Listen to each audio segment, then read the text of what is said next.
안녕하세요. 설교 복귀 시간입니다. 오늘 우리가 함께 생각해 볼 설교는 제목이 이렇습니다. 너는 누구냐? 본문은 요한복음 1장 19절에서 28절입니다. 대림절 셋째 주일입니다. 그 본문 내용은 간단합니다. 유대 당국자들이 세례 요한에게 사람을 보내서 당신 정체가 뭐냐? 이런 질문을 했습니다. 그것에 대한 대답이 세례 요한의 대답이 나오죠. 간단합니다. 그거예요. 근데 당신 누구냐? 왜 세례 베푸냐? 그것에 대해서 나는 물로 세례를 주지만 나보다 더 큰 이가 올 텐데 그는 성령으로 세례를 준다. 핵심적으로는 그겁니다. 그 이야기가 어떻게 보면 아무 당연하지 이렇게 생각할 수 있습니다. 근데 이래 당연한 이야기가 성경에 기록되었다고 하는 거는 그래 당연한 게 아니라는 겁니다. 이게 문제가 어떤 문제를 풀기 위한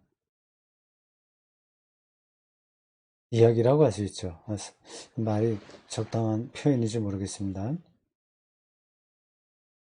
요한복음이 기록되던 때가 기원 후 90년 이후입니다.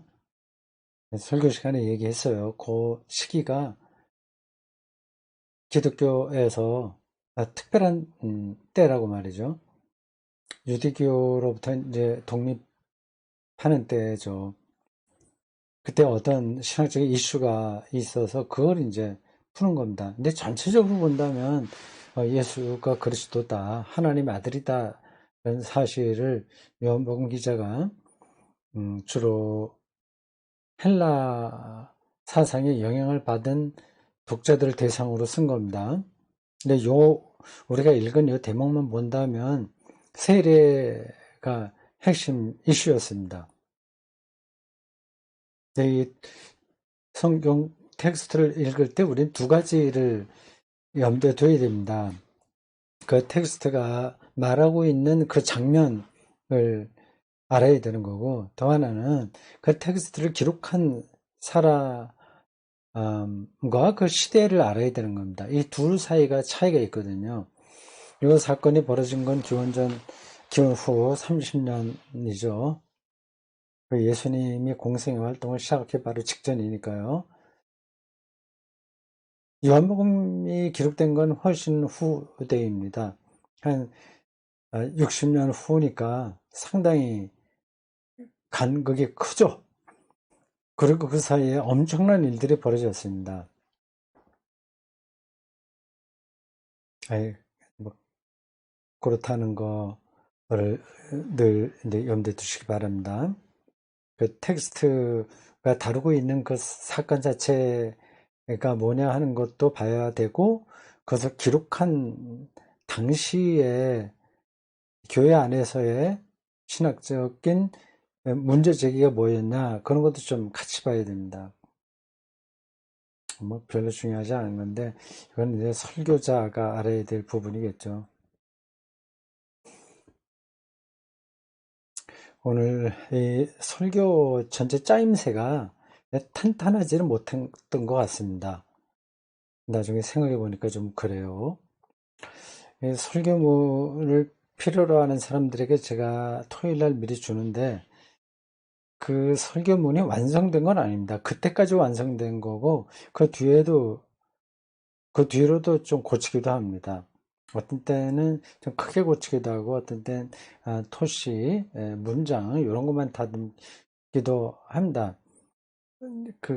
많이 틀 자체를 바꾸는 경우가 많이는 없으나 그런 때가 있긴 있어요. 때에 따라서 그 고치는 그 폭이 좀 달라집니다.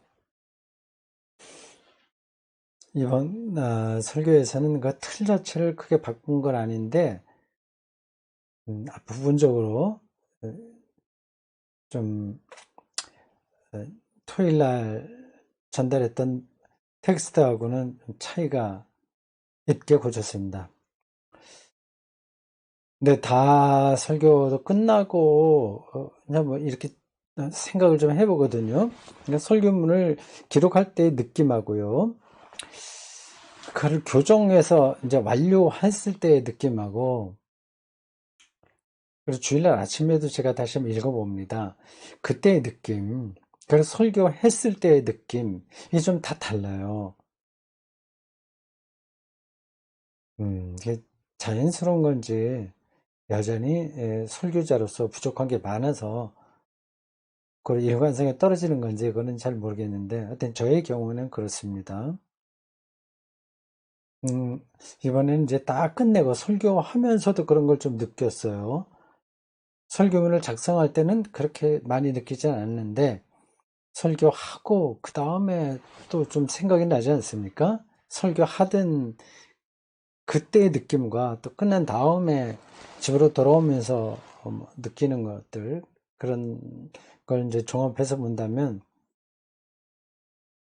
약간 산만했다, 설교가. 그런 생각이 듭니다. 물론 이번만 그런 건 아니죠. 쉬운 게 아닙니다. 이게 설교자는 그게 중요하다고 그래서 얘기하는데, 듣는 사람 입장에서는 산만하게 들릴 수 있어요. 이것도 얘기하고 저것도 얘기하고 하다 보니까 말이죠. 이번 설교가 왜 산만하다고 생각했냐 하면요, 이렇습니다.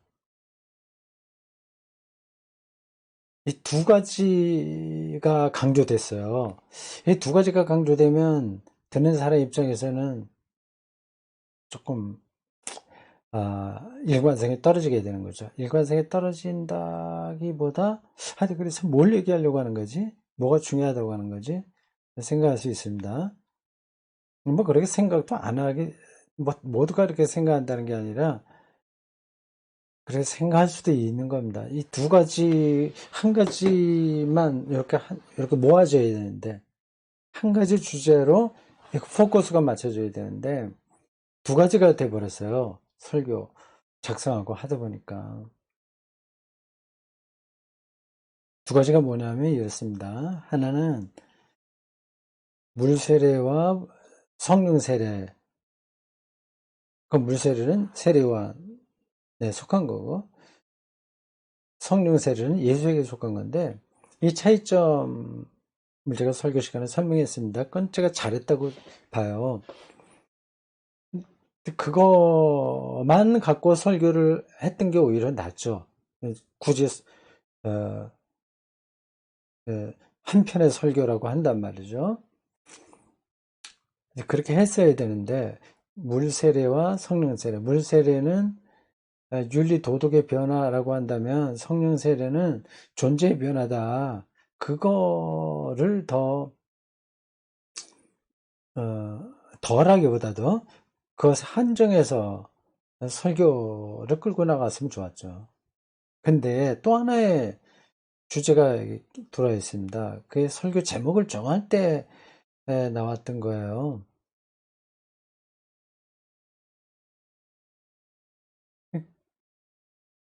그 요한의 정체성에 대한 거 아닙니까? 결국 그게 이제 우리의 정체성에 해당하는 거란 말이죠. 그러니까 우리는 물세례로 끝나는단 말이에요. 아무리 뛰어난 사람이라고 하더라도요. 성령 세례를 우리는 할 수 없습니다. 그러니까 네가 누구냐, 정체가 뭐냐라고 하는 질문을 우리가 계속 받아야 됩니다. 그리고 자기 자신에게 그런 것도 지시를 해야 됩니다. 이제 자기가 주인공이 되려고 하는 거잖아요. 그게 이제 물 세례가 성령 세례 못지않게 중요하다, 이렇게 생각하는 겁니다. 세례 요한의 제자들이 세례 요한의 요한의 세례를 강조했단 말이에요. 우리 기독교인 실존 한 사람 한 사람도 그럴 가능성이 있는 거죠. 예수 그리스도 요 문제는 뭐 당연히 믿긴 하나 덜 중요하고, 말로는 중요하다고 하지만 실제적으로는 덜 중요하고 자기가 중요한 거예요. 이게 맞는 얘기죠. 많이들 그렇게 생각할 겁니다. 그 물세례를 근본인 것처럼 주장할 수 있습니다. 그 정체가 뭐냐, 를 계속 질문해야 된다. 우리의 정체는 예수가 하나님의 아들이라고 하는 것을 받아들이고 증언하는 거다. 이게 두 번째 강조점이었습니다. 이제 그러니까 설교가 두 가지로 흘러버린 거죠. 좀 약간 짜임새에서 잘못된 거죠.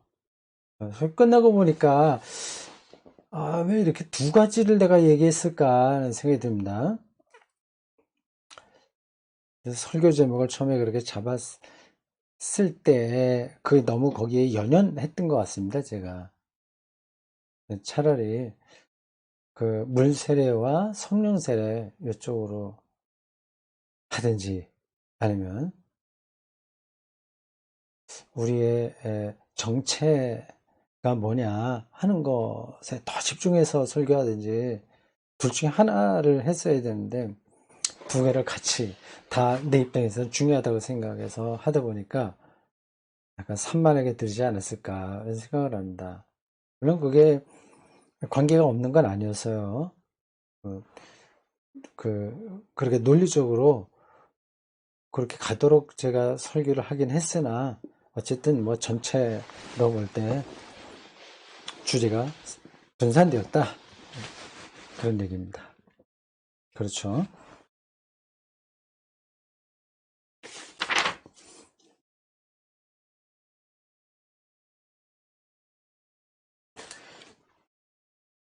예수와 세례 요한의 관계가 일반 신자들이 생각했던 것보다는 초기 기독교에서 상당히 예민했습니다. 예수님의 제자 중에서 세례 요한의 제자였던 사람도 있어요. 그 관계가 사실은 어떤지 잘 모릅니다. 그러니까 예수님과 세례 요한 말이죠. 교회 안에 예수님보다 세례 요한이 더 위대하다 이렇게 생각하는 사람들이 없지 않아 있었을 겁니다. 사도행전에도 그런 이야기가 나오고 다른 서신도 나오나요? 그건 제가 확인을 못했는데 이렇게 제가 연결은 되고 있을 겁니다. 세례 요한의 세례만 알더라 그런 사람도 있었습니다. 어느 교회인지는 제가 지금 기억이 잘 나지 않습니다. 에베소 교회인가 어느 교회인가. 그러니까 세례 요한이 초기 기독교에도 상당한 영향력을 끼쳤다는 거죠. 그럴 수밖에 없는 게 예수님이 세례 요한에게 세례를 받은 거 아닙니까? 보통 세례를 베푼 사람을 더 위 사람으로 보죠. 세례를 받은 사람보단 말이에요. 그러니까 초기 기독교인들이 약간 곤혹스러웠을 겁니다. 예수님이 세례를 받았단 말이냐? 그거 자체도 사실은 음, 뭐 그렇게 에, 드러내놓고 자랑할 만한 일은 아닙니다. 세례는 죄의 용서, 하나님 앞에서 죄를 씻기고 새로 태어난다 이제 그랬다 아닙니까? 죄가 없는 분이 예수님인데 세례를 받는다? 이건 좀 앞뒤가 맞지 않는 거죠. 요한복음 같은 데는 그래서 예수님이 세례 받았다는 사실을 명시적으로 밝히지 않습니다. 그걸 암시는 해요. 근데 공간복음서에는 세례받은 게 분명하게 나오고 있죠. 그래도 거기에서도 세례요한이 주도적으로 세례를 베푼 거로 나오진 않습니다. 성령이 이끌어간다. 오히려 그 예수가 세례받는 장면은 세례요한보다도 하늘의 음성, 어떤 신적인 요소 그런 것들이 더 강조되고 있습니다. 그 말은 초기 기독교에서 예수가 세례요한에게 세례받았다는 그 사실을 이를 이렇게 받아들이기가 쉽지 않았다는 증거죠.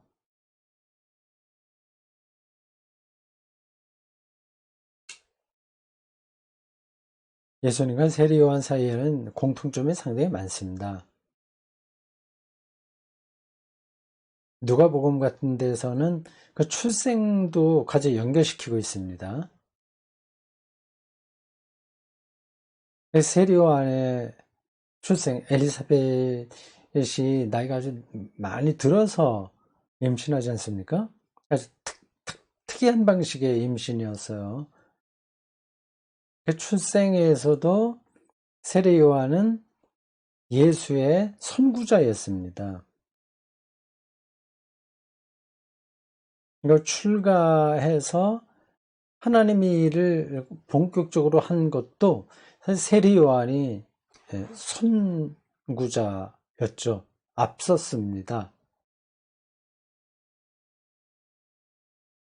예수님이 세례 요한에게 세례를 받기 위해서 요단광야로 갔다고 하는 거, 그거는 성경은 자세하게 말하지는 않으나 뭐 누가복음에 따르면 친족간이기도 했고요. 외가 쪽으로. 어머니 마리아하고 예수의 어머니 마리아와 그 요한의 어머니 엘리사벳이 친족간이라고 하지 않습니까? 그러니까 세례 요한하고 예수님하고 어렸을 때는 젊었을 때 서로 소식을 알고 했을 가능성도 있죠. 뭐 그거는 사실은 그렇게 중요하지 않습니다. 성경 기자들도 뭐 그런 것에 대해서는 전혀 언급하지 않습니다. 근데 분명한 거는 공간복음서 전체 그리고 요한복음까지 포함해서 다 똑같이 이야기하고 있는 바는 세례 요한이 예수님보다 먼저 나서서 하나님 나라를 선포했다고 하는 겁니다. 아주 긴밀하게 연결되어 있어요. 그래서 세례 요한의 제자들하고 예수님의 제자들하고 서로 경쟁적이었습니다. 그런 흔적들도 복음서에 나와요. 누가 세례를 주냐, 어떠냐, 뭐 그런 것으로 서로 어느 정도의 논란이 있었던 것 같습니다. 그 두 사람 사이의 더 공통점은 그들이 전하는 메시지에 있습니다. 그 메시지를 가리키는 구호는 혹은 명제는 똑같습니다. 회개하라, 하나님 나라가 가까이 왔다입니다. 세례 요한도 그걸 전했고 예수님도 똑같이 전했습니다. 그렇잖아요. 그럼 분명하죠. 메시지가 똑같았어요. 근데 내용은 좀 달랐습니다. 뭐 내용은 다시 물세례와 성령세례라고 얘기할 때 잠깐 말씀드리겠습니다. 이 두 사람 사이에 공통점이 또 뭐가 있을까요?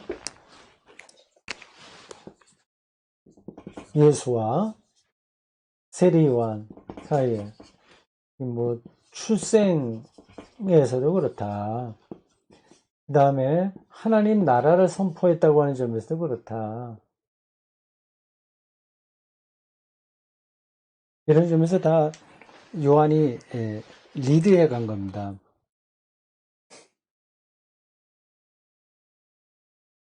그리고 소명이 이어졌습니다. 세례 요한이 감옥에 갇히면서부터 예수님이 공적인 활동을 시작한 거죠. 소명 이어지고 죽음도 비슷합니다. 죽음.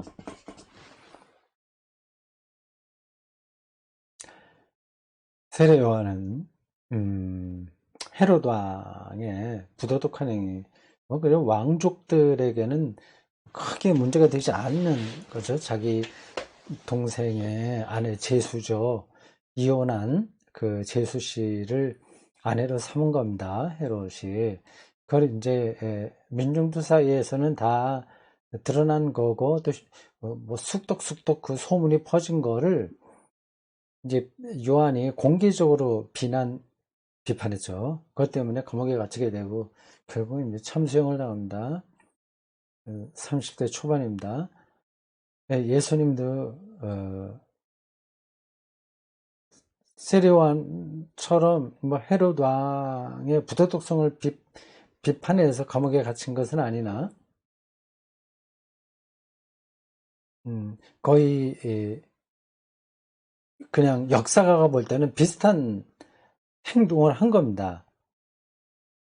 그 종교적 권위를 비판했죠. 예루살렘의 성전, 안식일, 율법 이런 거.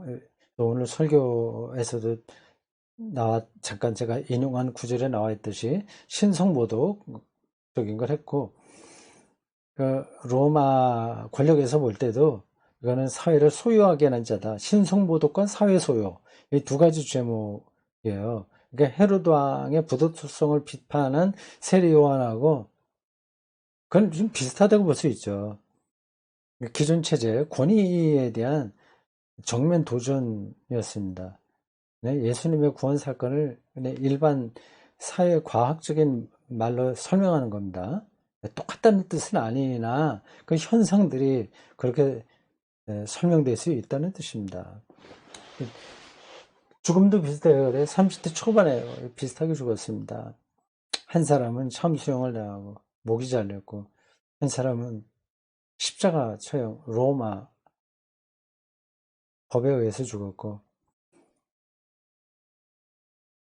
요한은 누구 법이에요? 헤롯 왕이니까 그 당시 왕제도는 좀 특이했습니다. 헤롯이, 뭐 헤롯에 대한 이야기 하지 않겠습니다. 이스라엘의 왕은 아니나 그 지역을 다스리는 왕으로서 이스라엘 민족에게 왕이기도 했습니다. 뭐 혼혈이라고 하죠. 뭐 그건 제가 좀 자신 있게 설명하기 힘듭니다. 유대인의 피가 섞이긴 했을 겁니다. 예수님은 십자가 처형인데 이건 정치범에게 해당하는 거였어요. 어쨌든 그랬습니다. 그리 비슷한 점이 아주 많습니다. 그 차이가 이제 하나님 나라의 문제인데, 그게 이제 오늘 설교의 한 주제로 나타난 겁니다. 요한은 이 차이점이죠. 같은 하나님 나라지만, 사람은 죄를 공격한 거예요. 죄 공격. 예수님은 죄 용서를 선포했습니다.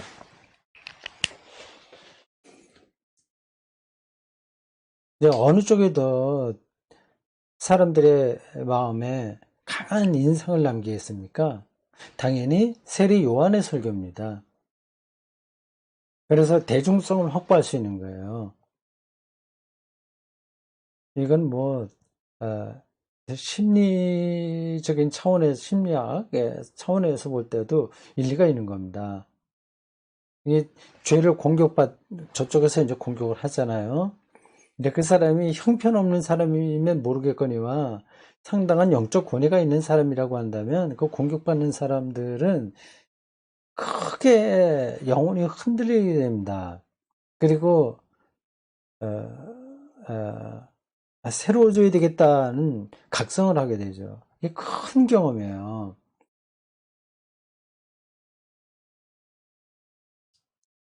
세례 요한에게는 그러한 능력이 있었습니다. 우리나라에 있는 목사님들 중에서도 그런 설교를 하는 분들이 많이 있습니다. 그래서 존경을 많이 받죠. 그 역할도 크게 했습니다. 세례 요한과 같은 설교를 하는 분들 많이 있습니다.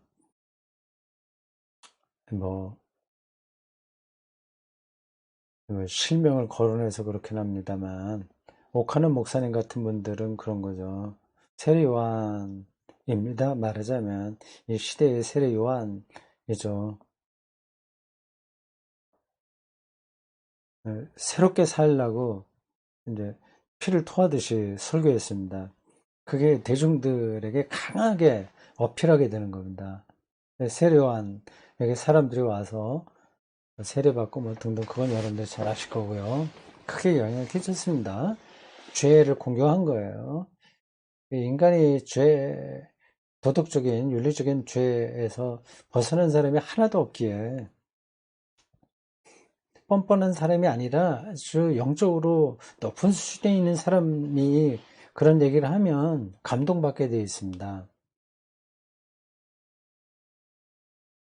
예수님은 아, 죄를 공격한 게 아니라 오히려 죄의 용서를 선포했어요. 이런 것들은 그렇게 별로 인기를 끌지 못합니다. 인기를 끌지 못한다기보다도 사람들에게 잘 받아들여지기 힘들어요. 그게 뭔지 손에 잘 안 잡히기 때문에 그렇습니다. 사람들이 예수님의 그 설교를 어렵다고 하는 반응을 많이 보였습니다. 제자들도 이건 무슨 말씀인지 모르니까 또 설명을 해달라 그런 요구도 많이 했고요. 저는 당시에 예수님의 설교를 알아들은 사람들이 별로 많지 않다고 생각합니다. 죄를 공격하면 그건 아주 강하게 느끼게 되는데 그 죄 용서를 이야기하게 되면 밋밋합니다.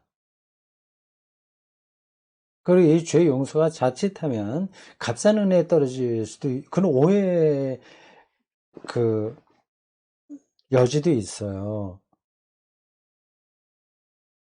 예수님의 말씀을 알아듣기 힘든 게 죄 용서를 오해하기 때문이기도 하고요. 내가 무슨 말씀 드리려고 하려면 지금 머릿속으로 뭐 정리하다가 약간 말이 이렇게 헛돌았습니다. 그러니까 죄 용서, 예수님이 죄를 공격한 경우가 그렇게 많지는 않습니다. 그러나 아주 특별한 경우에 뭐 회칠한 무덤, 그거는 아주 노골적으로 자기가 잘난 척하는 사람들에게는 그런 얘기를 했어요. 뭐 잘난 척한다기보다도 그 율법 체제를 아주 세워나감으로써 사람들을 하나님 나라에서 멀리 떨어지게 만드는 사람들을 향해서 말했죠. 위선적인 거는 이야기했는데 그거 말고 윤리 도덕적인 차원에서 우리 교만은 이야기했지만 윤리 도덕적인 차원에서 이거 그러면 안 돼, 저거 하면 안 돼, 이렇게 지적하듯이 하신 적은 제 기억에 하나도 없습니다. 세리 이런 사람들도 그것도 지적하지 않았어요. 그냥 나를 따르라 그런 말씀만 하셨지, 너 그거 하면 안 돼, 뭐 이런 식으로 하지 않았죠. 현장에서 가늠하다가 붙잡힌 여자에 대해서 사람들이 돌을 들고 있을 때 죄 없는 자가 먼저 돌을 던지라고 하는 말씀을 하다 흩으신 다음 이후로 그러지 마라, 그리고 여자를 보냈다고 하잖아요. 근데 그것도 이제 도덕적인 지적질은 아닙니다. 오늘 제가 설교가 좀 산만하긴 했으나 정말 중요한 이야기를 하긴 했어요. 물 세례와 그거죠. 그러니까 이 죄 공격은 물 세례입니다. 물 세례. 죄 용서는 성령 세례예요. 그 차이를 설명을 잘했습니다. 근데 그거를 한번 들어서 이해가 되지는 않을 겁니다. 이게 이런 얘기를 자꾸만 습관적으로 듣다 보면은 그 안으로 들어가지 못하고 들었던 얘기 그래서 또 그 뭐죠, 매너리즘에 떨어질 수가 있어요.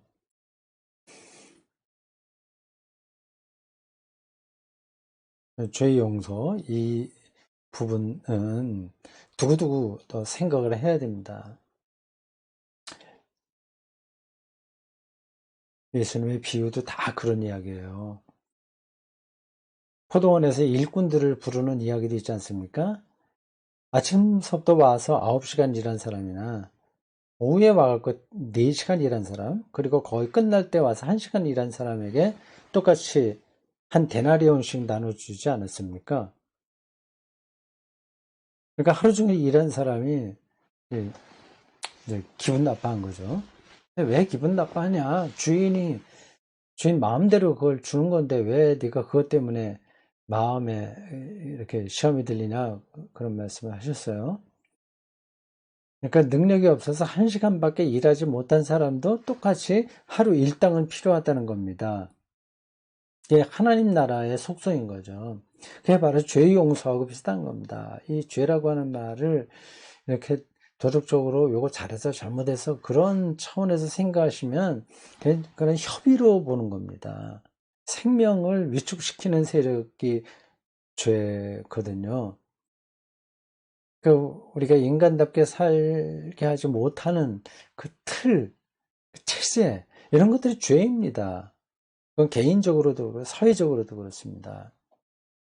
죄 용서라고 하는 것은 그래서 사회 체제와 뭐 습관 이런 것들이 한정시켜 놓은 그 불행한 삶의 상황에도 이미 하나님의 생명이 깃들어 있다. 그걸 바라는 얘기인 거죠.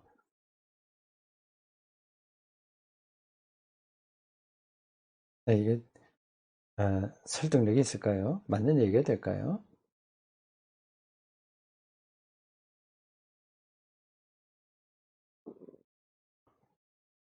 수능 시험 뭐 1% 내에 든 학생이나 저 바깥에 아주 맨 밑바닥에 있는 학생이나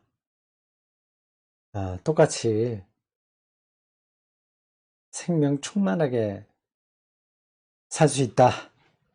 네, 그 얘기입니다. 근데 사회 체제는 완전히 갈라놓잖아요, 두루죠. 요건 이제 그 죄라고 하는 겁니다. 그러니까 갈라갖고 자기들 체제 안에서 사람들을 규정하는 거죠. 뭐, 이거 이래도 실감 있게 들리지 않은 분들은 아닐 텐데, 그럼 어떻게 더 실감 있게 전해 들을 수 있도록 제가 설명할 수 있을까요? 뭐 설명하지 않아도 아실 분들은 다 알 겁니다. 존재의 변화라고 그랬잖아요. 성령 세례가. 존재가 변하면 거지로 있든지 왕자로 있든지 사실은 똑같습니다. 좀 이상하게 들리십니까? 어, 왕자든지 거지든지 숨 쉬는 건 똑같아요. 왕자든지 거지든지 하루 세 끼 먹는 건 똑같습니다. 만약에 그 사람이 숨 쉬고 물 마시고 일용할 양식으로 만족하고 자기가 존재한다는 것에 황홀감을 느낀다면 부자나 가난한 사람이 되었다거나 아무 차이가 없는 거죠. 물론 현실적으로는 차이가 있어요. 그러나 궁극적으로는 차이가 없습니다. 그게 존재론적 변화인 거예요. 자기가 존재가 변하게 된다면 사람들이 만들어 놓은 그런 질서, 가치, 예, 가치, 어떤 행복의 조건, 거기서 이제 벗어나는 거죠.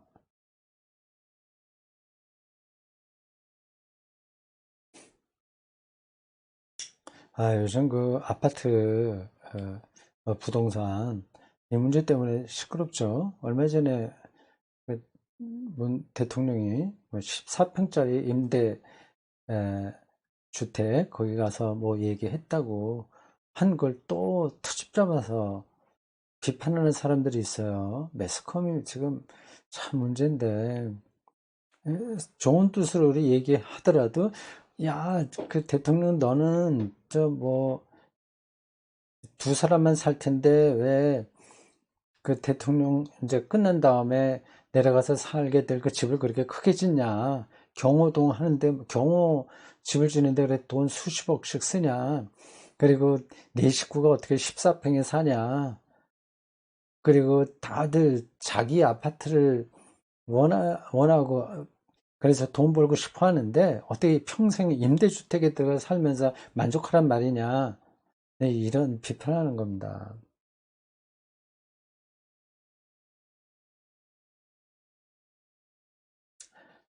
그건 뭐 비판하기 시작하면 끝이 없죠. 예수님도 늘 비판받았으니까. 요즘 제가 그런 게, 어,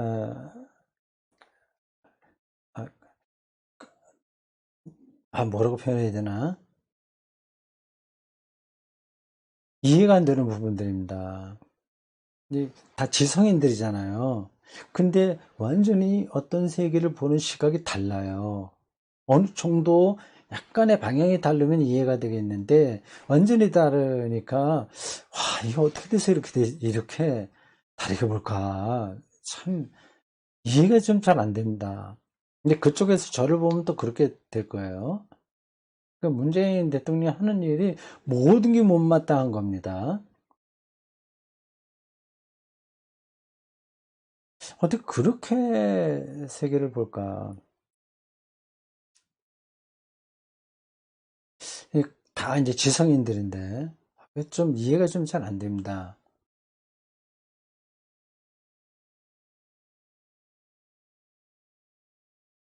설교 듣기 시간에 너무 세상에 있는 일들을 구체적으로 말하는 게 적절하진 않죠. 말이 나와서 어,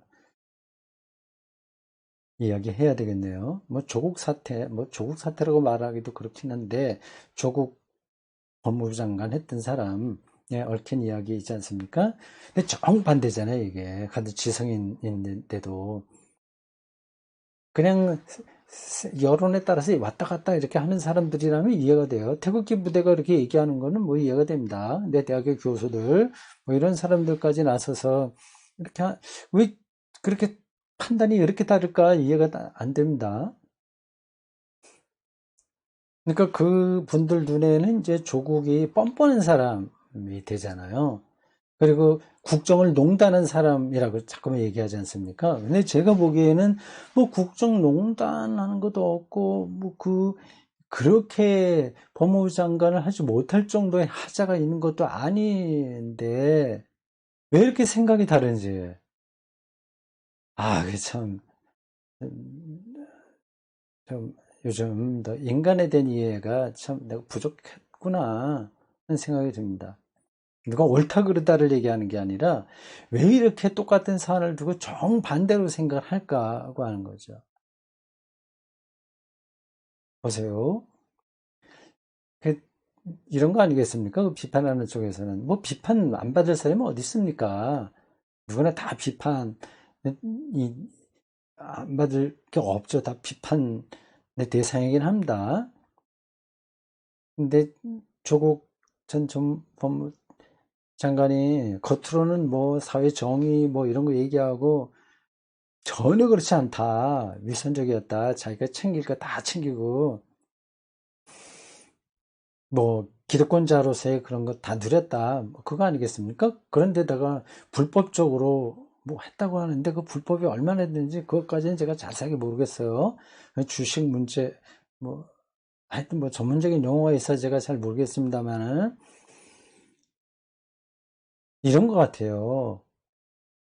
그러니까 저 사람은, 어, 일도 잘못한 게 있으면 안 돼. 요거죠. 그런 사회 정의나 진보를 얘기하는 사람들은 일도 잘못한 게 있으면 안 돼. 그 일이 그 잘못한 게 드러나면 위선이다 이렇게 얘기를 해버리는 거거든요. 그게 얼마나 천박한 인간입니까? 세상에 일도 그 문제가 없는 사람이 세상에 어디 있어요.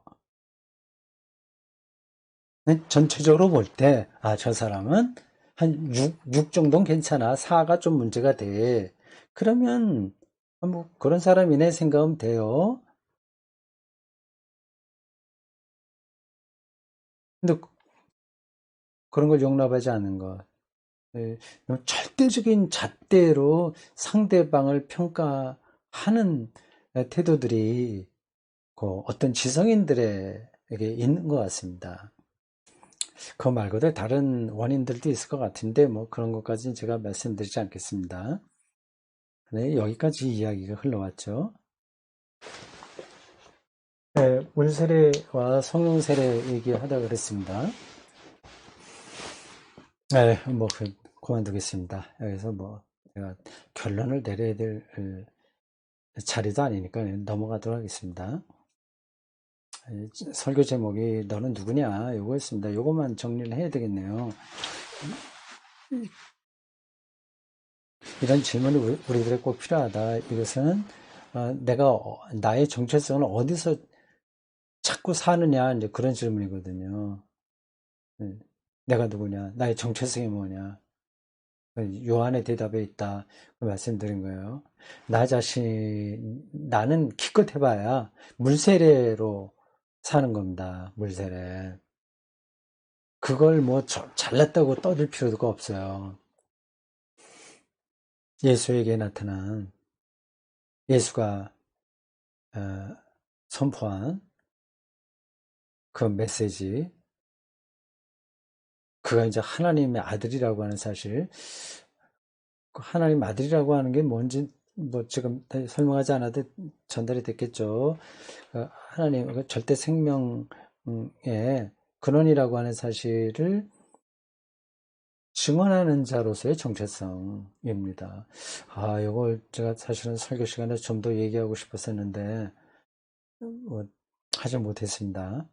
네, 여러분들이 생각해 보시기 바랍니다. 네, 그 예수 전도 많이 하자 이 뜻이 아니라고 하는 거 아시죠? 네, 여기까지 하겠습니다. 자, 12월도 이제 거의 다 이렇게 다 저물어 가네요. 오늘이 13일이니까 2주 남았습니다. 대림절, 다음 주일은 네 번째 주일, 성탄절 한 번 더 있고, 됐네요. 시간이 참, 이제 20년이 벌써 다 갔습니다. 네, 수고하셨습니다. 마치겠습니다.